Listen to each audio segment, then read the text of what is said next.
Welcome to the show. It is Daniel Wortman coming to you live from the Dream Imaginate Sports Studios. It is 9 a.m. on the East Coast. This is your 6 a.m. West Coast wake-up call in all time zones in between and around the world. Welcome to the show this Tuesday morning, June the 25th. Coming up in just a few minutes, we will have Lavelle Palmer, former Jamaican international and MLS player, on the show. Look forward to chatting with him in just a few minutes. Big match of the day for anyone paying attention at all to the Women's World Cup. And if you're not, what are you doing? Great tournament so far. Was the USA and Spain facing off in a rematch of a friendly that occurred a few months ago. And when I watched that match, and I've talked about it over the last few weeks, that matchup, and we even talked about it yesterday. Spain and the U.S., when they played in this friendly, Spain dominated play, didn't convert their chances, and the U.S., against the run of play, had basically an individual 1v1 performance that netted them a goal, and they won 1-0. But I saw a lot of flaws, tactical flaws. This is no criticism of the players themselves as individual players. We have the best roster, top to bottom, in the world. This has nothing to do with our talent. This has to do with our coaching and our tactical setup as a team. This is leadership from the coaching staff. And I just saw a Spain team, number one, that was on the rise, that was on the way up as a program. And I felt like they were doing some really, really good things on the ball, and that the area where they were struggling was the final third. Last week's guest, Jack Gidney, that was on the show, we talked about this, and he was talking about how they haven't quite gotten down some of their pattern play movement in and around the box in combination play. I thought in the match yesterday, Spain was really working on some things, and they were really close. It just, again, was not quite there in terms of execution in and around the final third. They were getting some nice movement down the right flank, and were able to get in some diagonal back passes that just didn't quite connect with their teammates, and the U.S. were emergency clearing balls out. It was a panic, and they were struggling most of the match. The U.S. were struggling. They couldn't keep the ball. When they did keep the ball, they could only keep it down the flanks. They couldn't get anything in front of goal. That was very dangerous. And the U.S. women come out. They earn a penalty in the very beginning of the match, and Spain, press Becky Sauerbrunn and win the ball back, turn it back over, and 2 minutes later, Spain's equalized 1-1. But part of the problem in that moment was the tactical setup of how you play out of the back. The way that the U.S. women set up was just very lazy tactically. And that's on the coaching staff, handling a goal kick restart. How are your center backs supposed to be positioned? Where are your outside backs supposed to be? Where are your central midfielders in correlation to your center backs and your outside backs? What is the timing and the sequence of those passes and movements and off the ball runs? All of those things have to be rehearsed. These things are not accidental. And in American soccer, what too often takes place is we'll throw a formation on the board and mistakenly believe that we have drawn up our tactics, that we've drawn, a pair of center backs here. We're going to have outside backs here. Here's the picture. But that picture is only for a moment, because you have to react and respond after a pass. So you really have to think of this as a kind of like a stop motion cartoon in a way, in that every time there is a pass, there has to be a next movement, a next setup of the team. So the team is constantly having to, shift their shape.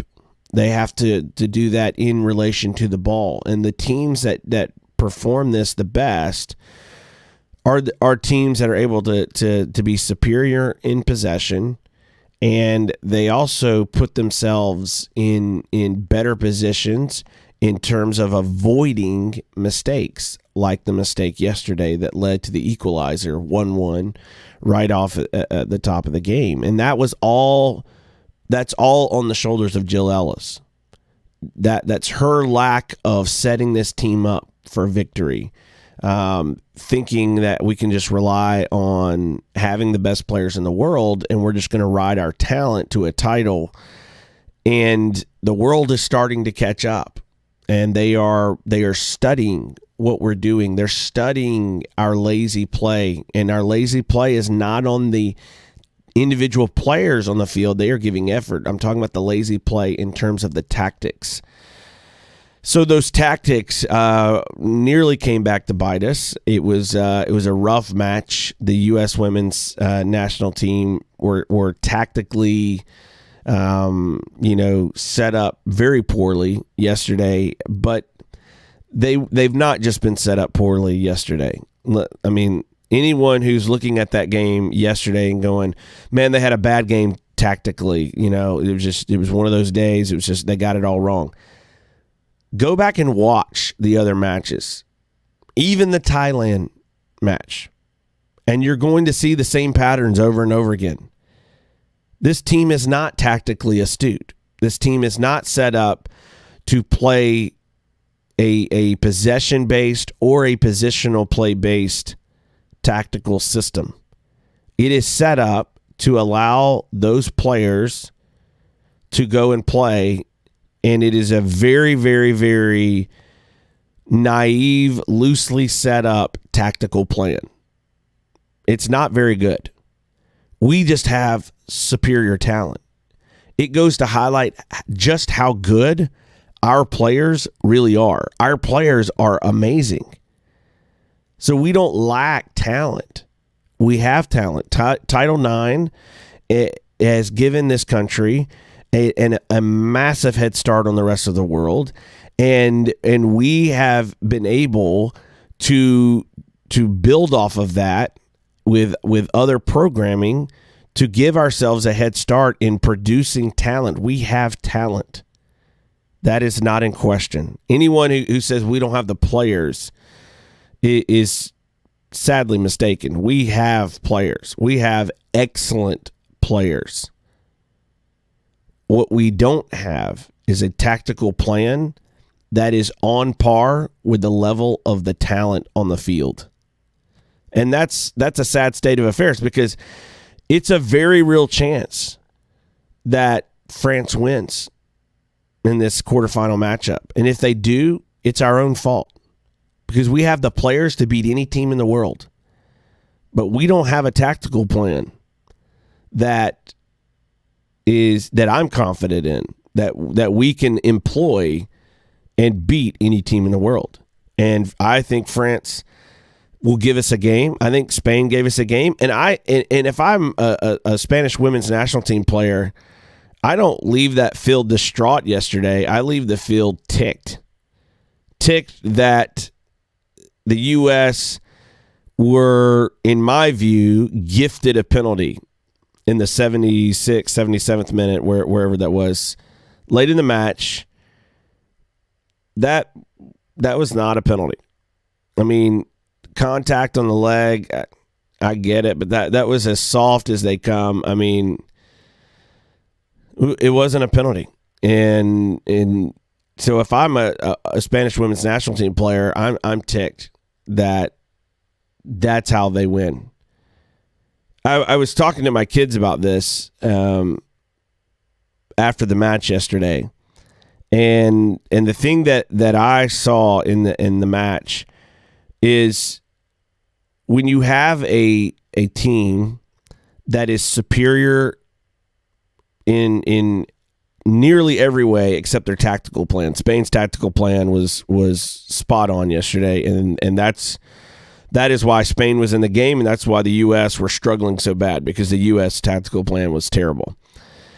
And Spain is a country on the rise. And I've been saying this, if you've been listening to this show at all since the World Cup began and right before the World Cup began, I have been saying this. I will keep beating this drum. With every match I see the Spanish women's national team play, I grow more and more confident in what I'm saying, and that is, watch out for Spain over the next 5 to 10 years. They are about to be a force to be reckoned with at the highest level of the women's game. Just watch out. They are coming. If you can't see the future, you are blind. And in watching that game yesterday and talking to my kids after the game, one of the things I was sharing with them is, when you watch a team like the U.S. play, they're supposed to win. They have more talented players on the field. They are favorites, or at the very least co-favorites, to win the World Cup.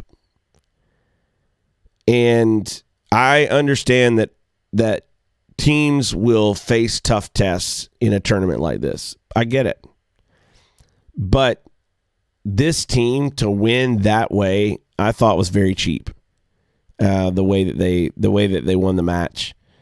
They didn't play well. They survived, and I get it. But it was self-inflicted in the way that they played. That's on Jill Ellis and her staff. It was an abysmal preparation and tactical plan for that match, but it's been that way this whole time. They didn't play any different yesterday than they've played up until this point. What changed is their opponent, and Spain brought it yesterday. They brought out a brilliant tactical plan to go at the U.S. and knock them off their game, and the U.S. showed they had no answer. And so in the end, they get a cheap penalty kick call, and I honestly think if the referee doesn't call that herself and goes over to VAR and looks at it, she doesn't give the penalty. But I just think that she didn't want to overrule herself. This is my opinion. No one has confirmed that. That's just my take on it. I didn't think it was a penalty.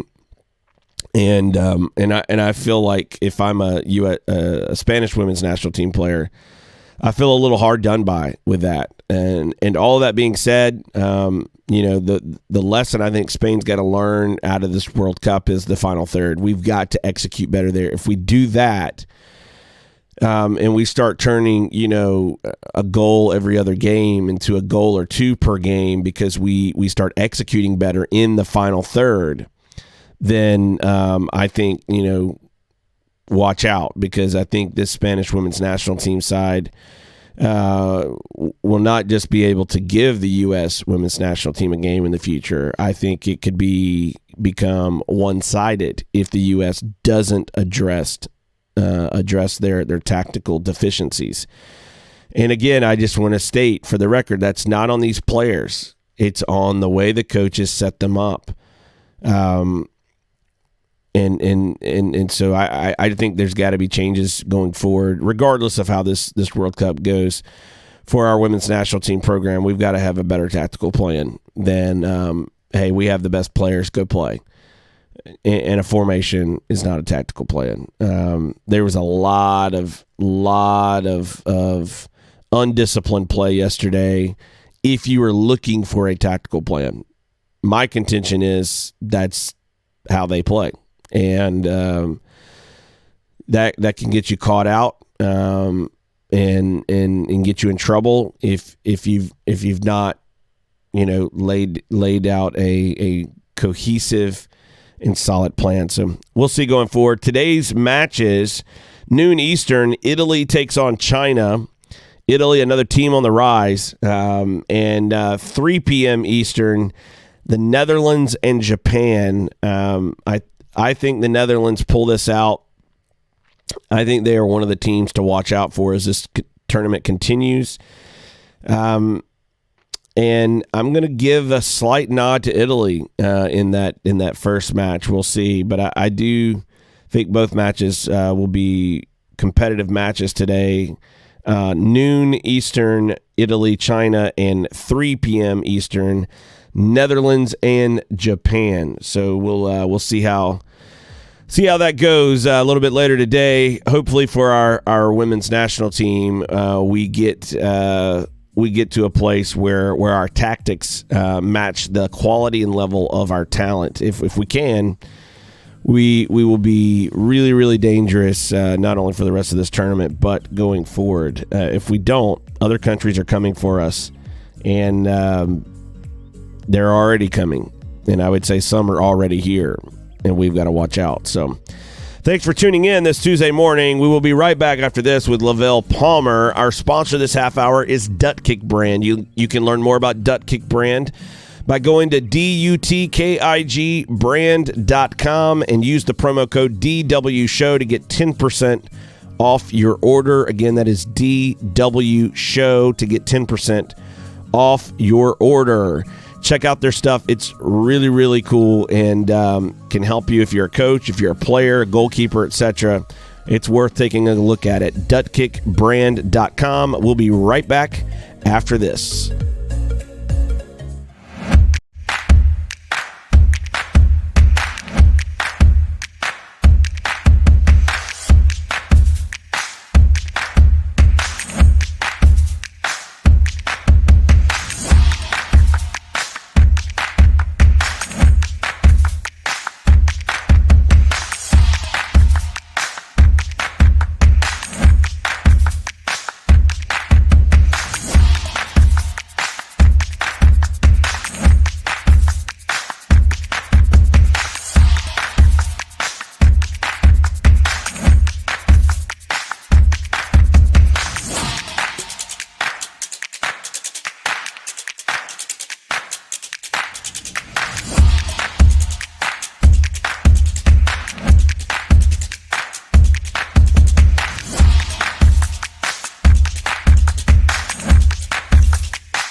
Welcome back into the show. Thanks for tuning in this Tuesday morning, June the 25th. We are excited to have joining us this morning Lavelle Palmer. He is a former Jamaican international and former MLS player. Lavelle, welcome to the show this morning. How are you?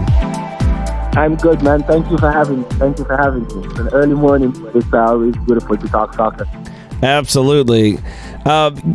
Give us a little bit of background. How did you grew up in Jamaica. How did you get connected with the game of football, the game of soccer there in Jamaica? Well, growing up in Jamaica, football I think is a way of life. It's a way out. You know, at the time growing up, I think football was on the rise. Well, football was on the rise in Jamaica because I fell in love with the game during the mid to late 90s, and that's when Jamaica went to the World Cup, the 98 World Cup in France. The Reggae Boys qualified for the first time. So growing up in that era in Jamaica, it was so easy to get into soccer because from that standpoint, you know, how popular the game was and how popular it was becoming with the team qualifying for France. And also just knowing in myself that this is my way out, because as a Jamaican kid growing up in rural Jamaica, you know, it's either you're going to be a scholar, you know, or an athlete. I didn't fancy myself so much sitting in a classroom, you know, so soccer was my way out. And as I said, with the motivation from the 98 campaign, it was easy for me to get into the game and love it. How much of an impact did the Reggae Boys making the 98 World Cup have on the country? I know you talked about how much it inspired you personally. How much of an impact did that have on the entire country? Well, I mean, our president at the time, our prime minister at the time, announced national holiday the next day. So I think that speaks volume for how much that qualification meant to the national team, to the country on a whole. We had a public holiday, after we qualified for France. So it was just jubilation. Everyone was excited. Everyone was into the football fiesta, the football fever, and I think the entire country was inspired. Some great men, some great players, they were selfless. They put themselves on the line. They qualified the team. They put our nation on the map. So I speak for myself, and I can also speak for friends of mine, others who played the game. If it wasn't for the 98 breakout, I don't think anyone would be flying this football flag so high in Jamaica. So, of course, the inspiration from the 98 World Cup was everything. It's the first time we made the World Cup, so of course, young guys, young soccer players are like, or young footballers, the dream, it's more of a reality because we see guys who we look up to living their dreams. So it influences us. It inspires us to keep working hard, to keep trying to live that dream. So it's a big inspiration. And even up to today, if kids speak about Jamaican football, we definitely speak of the 98 World Cup. So it's beyond an inspiration for the guys. These guys are heroes. Growing up in Jamaica, with that inspiration, wanting to play and play at the highest level you could play, what was your development environment like as a young boy growing up in Jamaica? What did you have access to? What was your day-to-day life like in terms of becoming a footballer? Well, day-to-day, yes, we have to go to school on a day-to-day basis. We get home from school. We can't wait to get home from school to go kick around with our friends. It wasn't anything structural at first. It wasn't anything structural. It's just a bunch of kids, neighborhood kids. It's the summertime or it's the evening after school. Soccer is what's happening right now because we also have cricket as a big sport in Jamaica, track and field also. So at the time growing up, we have sports to choose from, but my group of friends, they want to play soccer. I wasn't very much interested in soccer. I played cricket. But, I wanted to hang out with my friends because as a teenager, not teenager, but growing up, a young kid between the age of 5 to 10, going into teenage, you want to be hanging out with your friends. You want to start identifying a group of friends. So the friends that I identified with, they were going to the soccer field every day. So it was easy for me to want to go with them. It wasn't anything structural, as I said, until 1997 when I joined the Essex Valley All-Stars. It was it's a group of guys from St. Elizabeth, school kids, primary school kids in America. I think it would, what would it be? I don't know, between the age of 10 to 13. Yeah, middle school. You're like middle fifth, school. sixth, seventh, eighth grade. That's primary Jamaica middle school age here. So between the age of 10 to 13, I joined Essex Valley All Stars. We were sponsored by Hydro, aluminum partner company in Norway. They wanted to bring a team from St. Elizabeth, a local team, to Norway, to the Norway Cup in 1998. And they invited my older brother to be a part of the team because, as I said, I was a recreational soccer player trying to be cool with my friends. But my older brother was actually a good soccer player. He's 2 years older than I am, Theodore Palmer.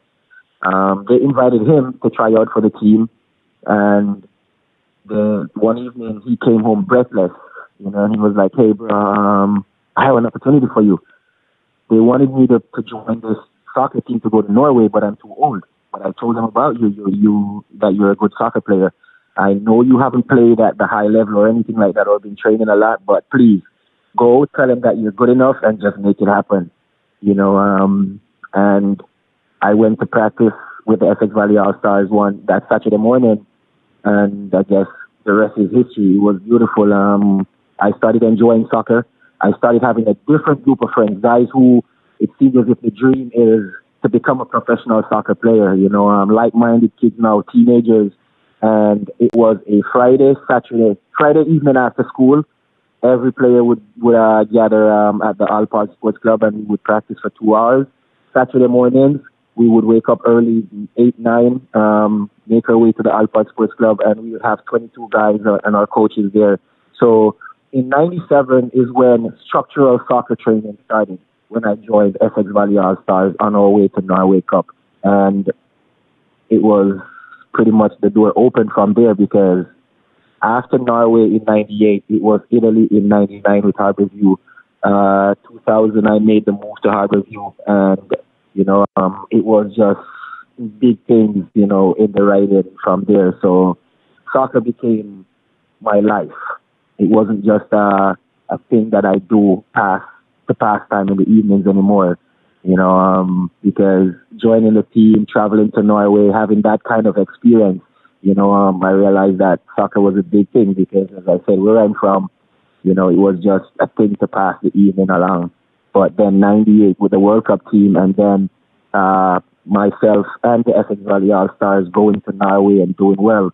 In August 2008, when I got back from Norway, I probably say that's the day when I made that decision that I'm going to follow and chase this dream to the end. Because playing cricket as a younger kid, I had no opportunities to go play in, any kind of foreign country or any kind of league, and soccer did that for me.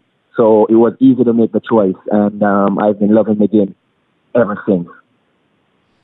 Growing up, obviously you've mentioned the Reggae Boys as a big inspiration for you and the entire country of Jamaica. What player inspirations did you have, whether they were Jamaican or maybe they were playing overseas somewhere, that you looked up to and aspired to be like as a player in your development? In Jamaica, the 98 campaign, Dean Sewell, he played for Constant Spring in the local Jamaican Premier League, and he played right back for the Jamaica national team at the time. I don't know, at the time I wasn't even a right back, but that's the guy who, every time I see him touch the ball, every time I see him play, it's like I'm glued in, I'm cued in. I want to know, I want to see everything that he does. I want to be in his brain. I don't want to just see what he's doing with his feet. I want to be in his brain. Like, how is he seeing it before it happened? And then as I get older, Cafu, again, no coincidence that I ended up at right back, because Cafu, when he played for Roma, was one of my favorite players. But as I get older, David Beckham, and I'm sure it's a big switch. It's a big jump from Cafu and Dean Sewell as a right back to David Beckham as an outside midfielder who crosses the ball and kicks free kicks. But my appreciation for David Beckham is the fact that he works so hard at perfecting these free kicks. And for me, hard work is everything. I know people probably won't be able to relate or understand what I'm saying, but I easily become a big fan of David Beckham, because he knew what he was good at, he knew his limitations, and he worked as hard as he could to make his strength stronger than his weakness. So I respect and appreciate someone like that who is willing to put in that kind of hard work to perfect their art. I want to stay there for just a second. You brought up a really key point that I think people often overlook. Not every player is built the same. You look at in the modern era, the great Barcelona era in team under Pep Guardiola, and you had Xavi, you had Iniesta in the midfield, Busquets. None of the three, if identified out on the street, are you walking by going, man, those guys have to be professional footballers. And yet that midfield under Pep Guardiola with Xavi, Iniesta, and Busquets was just mesmerizing in the way that they played. They played to their strengths. How important is that for players, understanding your body, understanding what you're good at, and maximizing your strengths to basically overcome any areas that might be a weak point for you as a player in your development? Well, I mean, it is very important, and like, one, you have to take that kind of, first and foremost, it's an individual thing, because Messi, Iniesta, and Xavi, I'm sure together they all clicked, right? They all clicked together and it seems magical. But if Messi or Iniesta or Xavi wasn't doing their homework, making sure that they're strong enough, they're fit enough, passing, just a perfect timing. Those passes that they make during the game, they've made those passes maybe like 100 times during practice. And also Pep Guardiola as the coach, we have to recognize and give him a lot of props, because a lot of coaches get good technical players, good technical teams, and they cannot produce anything from these players. These players are like they taper off because the coaches don't know, they don't identify, they don't work hard to see, if you work a little bit harder with your left, right? With your lefty, it would make you so much more comfortable when you're on the ball.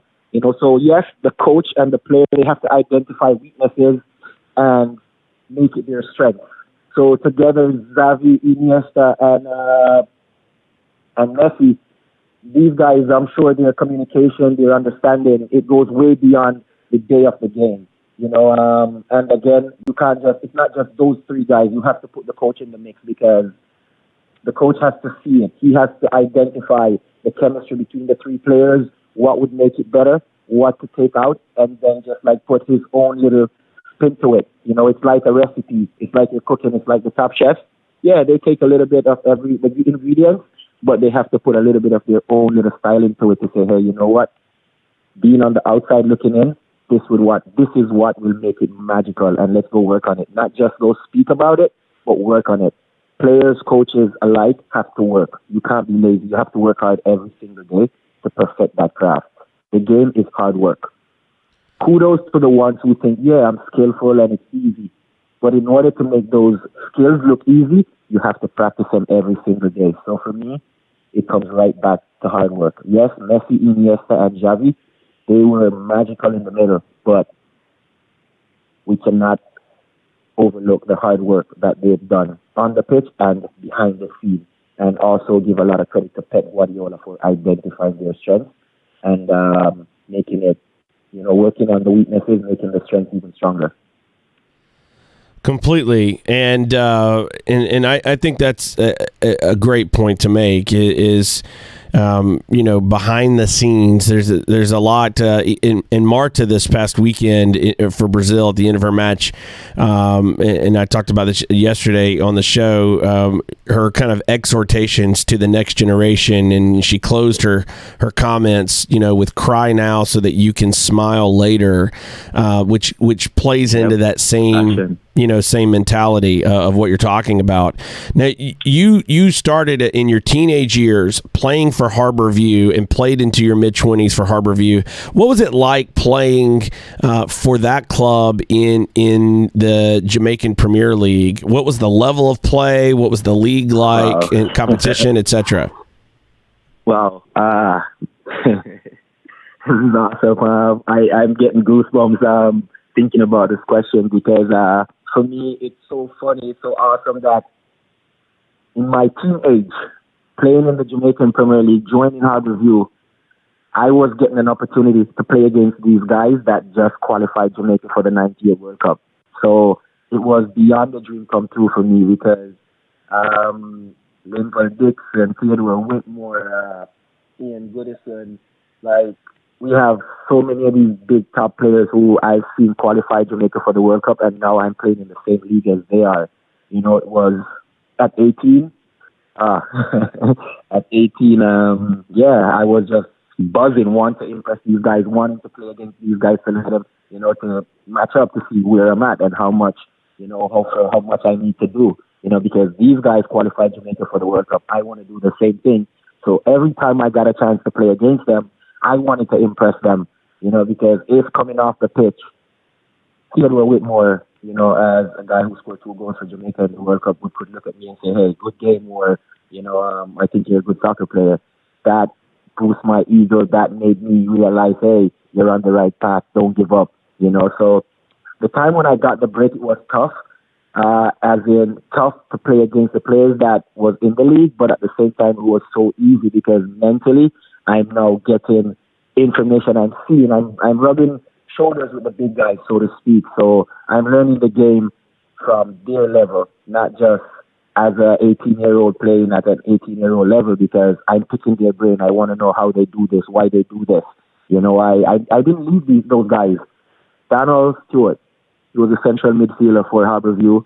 He played a few qualifiers for Jamaica at the time, and I think he was my big mentor for Harbourview because we played the same position, center mid, and a lot of times I was getting the start. He was on the bench, and at no point in time this dude has ever showed me a bad face. He was always in my ears. Hey, Lavelle, check your shoulders before you turn. Just like giving me small advices that would make my game so much easier. So playing the time that I did in Harbourview in that era, it's the greatest thing, man. I got knowledge from some of the best soccer players that played the game in Jamaica. And I wouldn't trade that for anything else. The importance of playing with older players and learning from older players. It's everything. It's everything, right? It is everything. For me, and I like Houston Dynamo was one of the greatest moves I've made in my soccer in my football career. And we didn't win we won maybe like 3 games that season. 2010, I moved to Houston, and the locker room was awesome. It was easily one of the best locker rooms I've ever been in. You're talking about Richard Mulrooney, Brian Mullen, Brian Chin, Craig Weber. There's so many names. There's so many names. These guys are MLS Cup winners. Like maybe 2, 3, 4 MLS Cup these guys won. And they welcomed me in. They showed me, what it's like to be a veteran and how you treat the rookies that comes into the locker room. Because those guys, it was never about self. Every day it was about team. Every single day. Story. Craig Weber. When I went to Houston to train with the club, I had trained with them in Orlando prior, and as a young kid, I felt like I was beasting everyone around.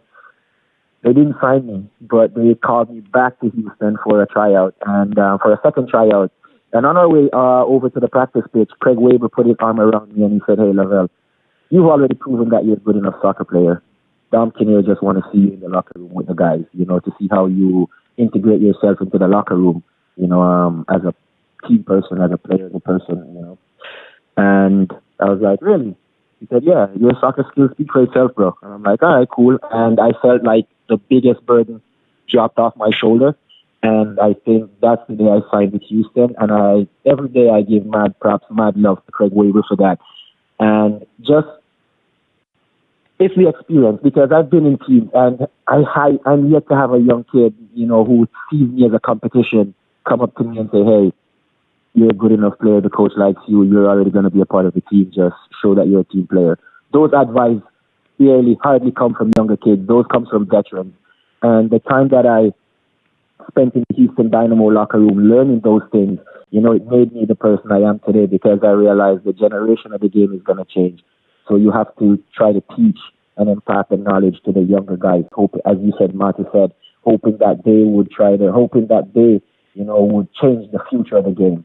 Hoping based on my approach to them, the love, the attention that I show to them, they feel welcome enough, they feel comfortable enough to want to be a soccer player, to want to do well, to want to inspire.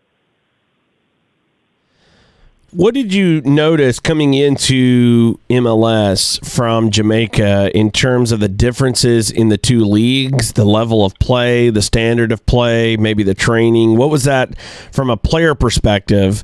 What was it like being Jamaica versus coming into MLS? I mean, leaving Jamaica, coming to the MLS, it was always a different, because the pace of the game in America, the pace of the game in Jamaica, because of the field, the surface that we play on, it's slower. So you take your time, you take a touch, 2 touch, 3 touch, then you pass, because the pitch is so bad. You have to make sure you prepare the ball well to pass it. While in America, you get it, you can close your eyes, you touch. The surfaces are awesome. The pace of the game is faster. It's concentration. It's a higher level. Jamaica, it's Jamaican Premier League. As much as we have guys playing for the national team or guys moving from there to the US or to Europe, it's still a amateur league, so to speak. So the mind is not as fast as it is in the States. The body doesn't move as fast as we do. Plus, guys in Jamaica still working a 9 to 5 and coming to practice. So it's just a whole different professional level. Like moving to the States, soccer became my job. Soccer became my job. It's what I do every day. There's nothing else. Nothing else is important. Going to practice, getting my rest, game day. Going to practice, getting my rest, game day. That has been my life ever since I moved to the States. In Jamaica, you have guys who, they miss practice, they show up late, they don't show up, so just the mindset, everything about it was just different. It's like a whole new switch. I had to click it and stay in tune the entire time because you can't miss a beat. You have young guys, you have old guys who want to take your spot and who is good enough or even better. So every single day I had to stay tuned in and I had to keep working hard. You come to MLS and you encounter a little bit of a single entity setup system in terms of trades, player trades, and moving around. You started with Houston Dynamo, but then you were with Portland Timbers, then Real Salt Lake, and then Chicago Fire. Did that part of the game, were you used to that? Was that different? What was that experience like, kind of moving team to team to team, back to back to back? Yeah. So played for FX Valley for 2 years in Jamaica, in St. Elizabeth. Left the FX Valley, went to Kingston, played at Harborview for 10 years, or 8 to 10 years in Harborview. So, and I knew of the MLS, but I didn't know of the single entity, like you spoke about. I didn't know of trades and stuff like that. So moved to the MLS, and of course, young, fired up, at 24. I thought I was going to play another 10 years. I was going to retire with the Dynamo.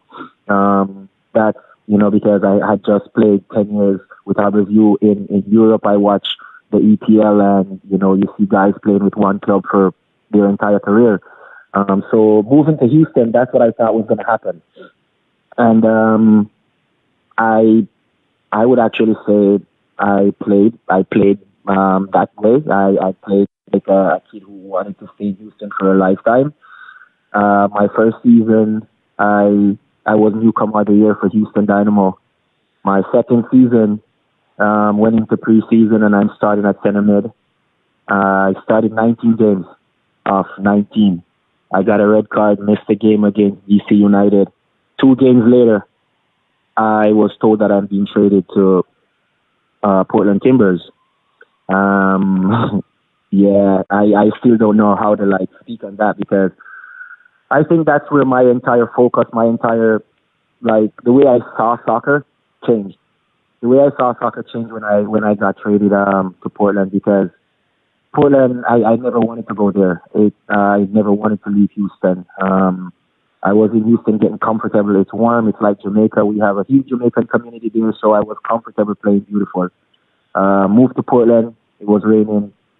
4 or 5 months out the year. I was miserable. At no point in time. And it's not a fault of Portland, but at the same time, I wasn't ready to go there. I wasn't prepared. I didn't even know that this thing was happening, and that messed me up. And my career took a downward spiral being in Portland because mentally going there, I never wanted to be there in the first place. So I'm like, you know what? Screw this. Why am I here? And I didn't ask to be here, Yeah, it was probably 2 of the worst years of my life. Not just my career, but my life. Then I got released. At the end of the season, they released me. And I got picked up by Real Salt Lake. Again, I'm like, what the hell is happening? But I quickly realized now that, hey, this is the way of the American game. It's either you get with it, work with it, or, you leave it. And I made a commitment to come here to try and get a better life for my family. So I had to stick it out. I ended up living in 6 cities in 8 years. Rough. But after the third one, I was like, you know what? I'm just gonna keep moving, keep enjoying different cultures, enjoy different cities. Just it wasn't really about the game for me anymore. It was just, you know what? They want me to move, I'm just gonna move. If they let me play, I play. It was just enjoy the American life, enjoy the American lifestyle, but at the same time still work hard just for my personal self. But mentally, I was I was kind of checked. I was kind of checked after being traded so many times. I'm like, when am I going to find a home? Because that's what I'm accustomed to. Home and a family is everything for me. Yeah. Home, mother, father, brother, sister. Yeah, I grew up that way. Then Houston, Diner, then Harborview, it was the same thing. 10 years with a family. So moving to the States, I thought I was going to be in one city for 10 years, and when that changed and I started moving around, I felt myself started getting disconnected, and it was just about the game. And play the game. Whenever the game is done, you try to get out, you know. So it while it was good, it messed with my mental a lot, and I had to fight hard to stay in the game. How much do you think that part of the single entity system that MLS has and is constructed under has an effect on other players? I know you're talking about how much it weighed on you. Have you had conversations with other players in that aspect of being traded and moving around have effect on other players you've talked to? I haven't really had conversations with players, but just seeing, just looking from the outside in or the inside out, whichever way, it's the same picture. You could tell because I had teammates who got traded 2-3 times for the year. Recently, I was speaking with Matt Watson, and I asked him how did he do it, being a family guy. You have 3 kids, you're married, and you've been through 3-4 times. How do you do that, man? Finding schools for your kids, it's really tough. It's tough, and to have a guy move today, you tell him last night or today that hey, you're gonna have to move to Columbus, and you have an entire family, you have school to think about, your wife,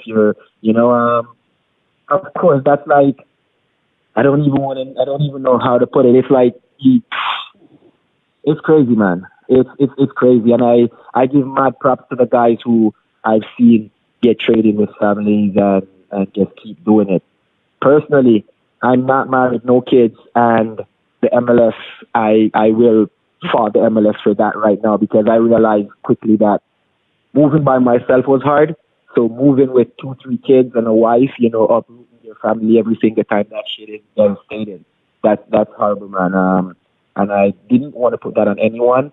And for all the kids and the families that's going through that, oh my God, no one needs that. That's ridiculous. So MLS needs to change that. That's one of the things that I think needs to change in the league. That single entity that you just move a guy whenever you choose to, uprooting families. That's cruel, man. We need to change that. When you look at the global game, Europe, the Premier League, La Liga in Spain, etc., players have a say in where they go, what they do. Their agents can, structure their deals, and if they, like a Hazard who, just left Chelsea to go to Real Madrid, Exactly. Right? The players have a say in their future, in their career, where they play, in all of that. How much do you think that not having players in America that are in the American system with MLS, not having those players having that same that freedom to choose, how much does that hurt us? Of course, it hurts a lot, man.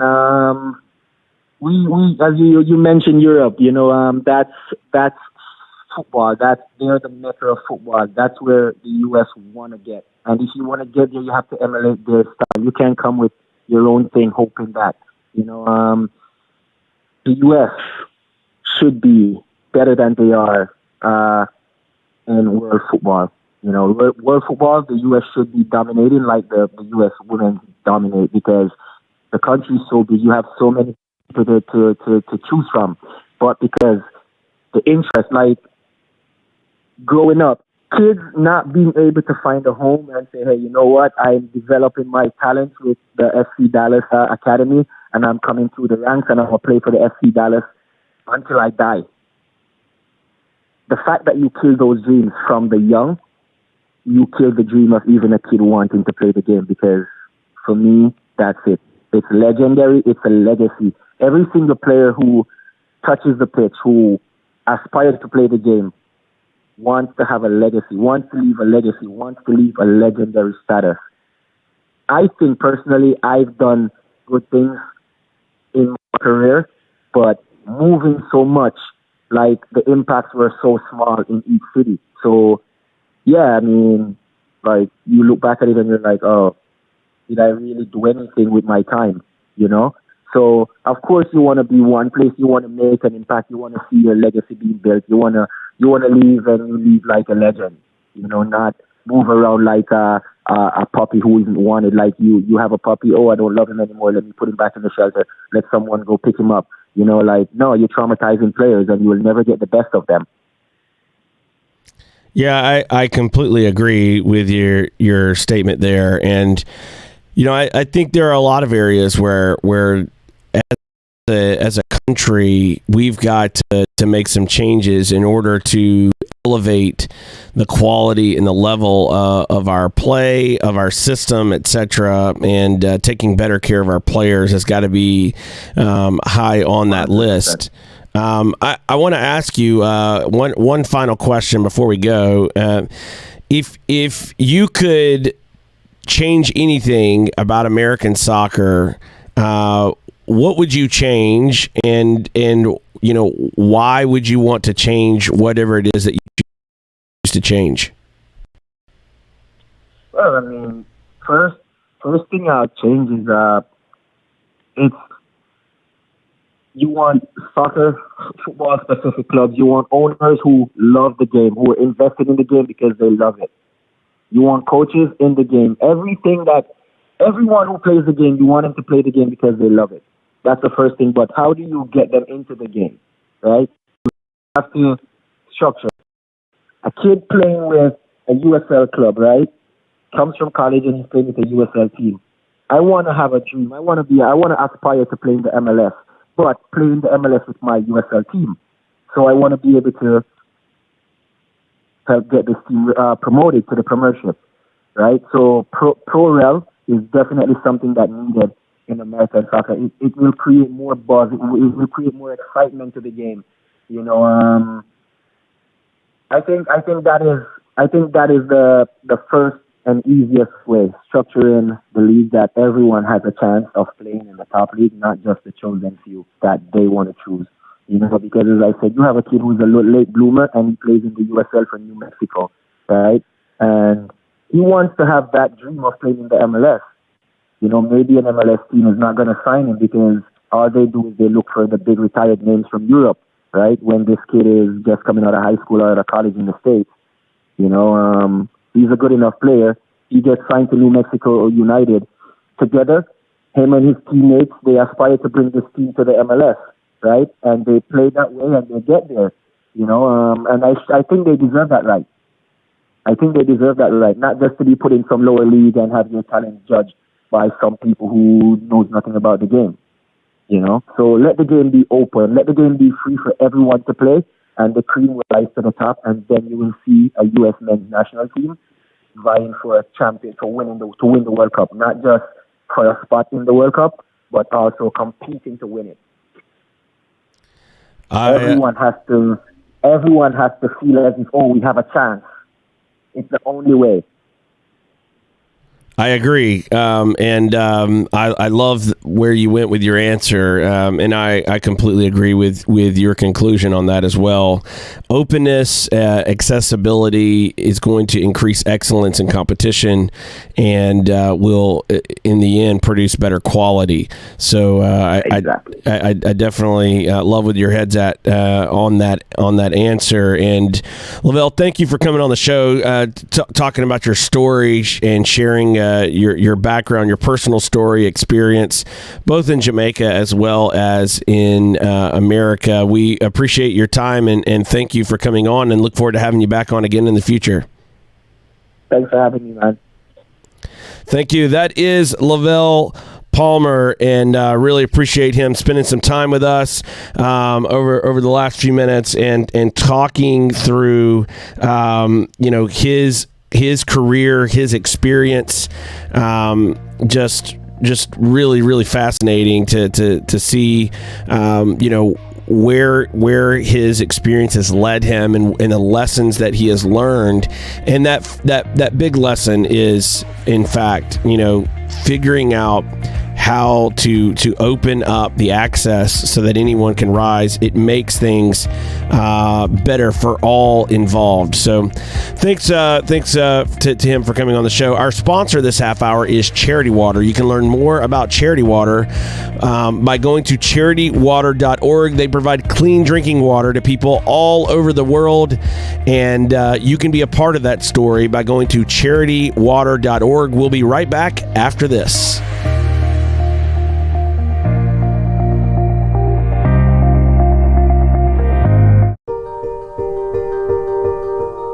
No one, no man, no woman, no child should ever have to drink green water with bugs, with algae, with disease in it. Bad water and a lack of toilets kills more people than all the wars in the world. We know how to bring clean drinking water right now to every single person on earth. And when you can bring water into communities, it truly transforms them. It changes everything. Or you could know that you'd made a difference. You could know that you had truly impacted the life of a family, of a community, of a region. There was either clean water or there wasn't. We believe in a world where every single person has clean and safe water to drink, and we will continue fighting until that happens.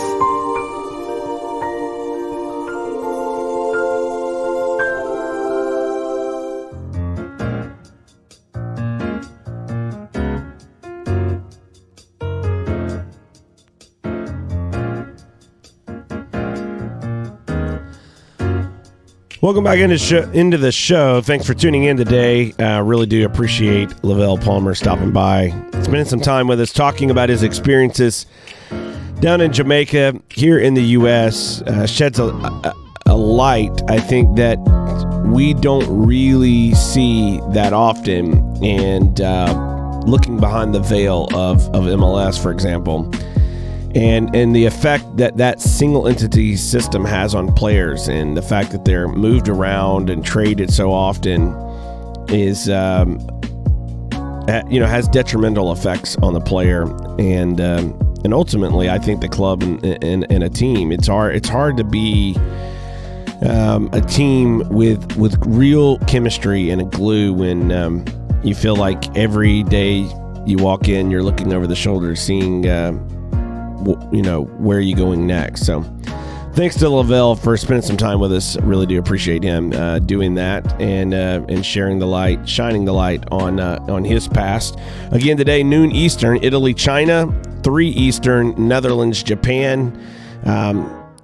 It'll be interesting matches to watch. Thanks for tuning in. As always, you can watch the show live at 9 a.m. Eastern Standard Time on danielworkman.com. We'll see everybody again tomorrow.